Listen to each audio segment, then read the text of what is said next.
Natuklasan ng National Bureau of Investigation na may sindikato umano nagre-recruit ng Chinese nationals para mangalap ng impormasyon sa Pilipinas. Nadiskubre po yan sa pagkakaaresto sa isang Chinese national na may dalang mga gamit na para umano sa pang-espiya. May unang balita, si John Consulta. Ito ang surveillance video ng NBI, isang araw bago na aresto ang Chinese national sa paligid ng Comelec sa Intramuros. Kita sa video ang dayuhan habang hinahakot at isinasakay sa nirentahang sasakyan ang IMSI catcher na kanya raw na modify sa tinutuluyang kwarto.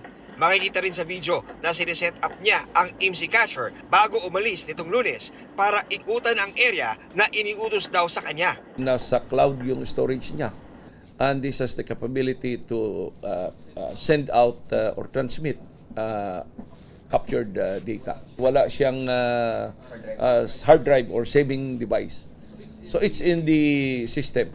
Natuklasan umano ng NBI na may sindikato na nagre-recruit ng Chinese nationals sa labas ng Pilipinas na ang task ay may kinalaman sa pagkalap ng impormasyon. Meron kaming information na ito ay kinontrata doon sa Macau ng isang grupo na hindi niya rin matukoy yung eksaktong pagkakakilanlan to replace somebody or to take on from somebody an ongoing operations.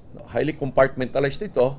Saang lugar daw po ba sila nakaikot na bago po sila nahuli ng NBI sa Intramuros? Napunta na sila dun sa Villamor Air Base, dun sa bandang Philippine Air Force. Napunta na sila dito sa US Embassy along Rojas Boulevard. Napunta na rin sila sa vicinity ng Supreme Court, Department of Justice, sa Manila City Hall, Parañaque City Hall, in some other crowded places, malls, and eventually dito sa BIR and Comelec in Intramuros. Sa inquest proceeding sa Department of Justice, sinubukan naming kunan ng pahayag ang inarestong Chinese national. Is it true, sir, you were recruited? Are you a spy? No? Ayon sa NBI, ang naging susi sa operasyon, impormasyon ng private citizen. Ito yung na-build natin na public consciousness or awareness sa tulong ng media nung nakita niyang being loaded onto a vehicle, yung ganitong klaseng equipment informed the NBI. Ito ang unang balita. John Consulta para sa GMA Integrated News. Gusto mo bang mauna sa mga balita? Mag-subscribe na sa GMA Integrated News sa YouTube at tumutok sa unang balita.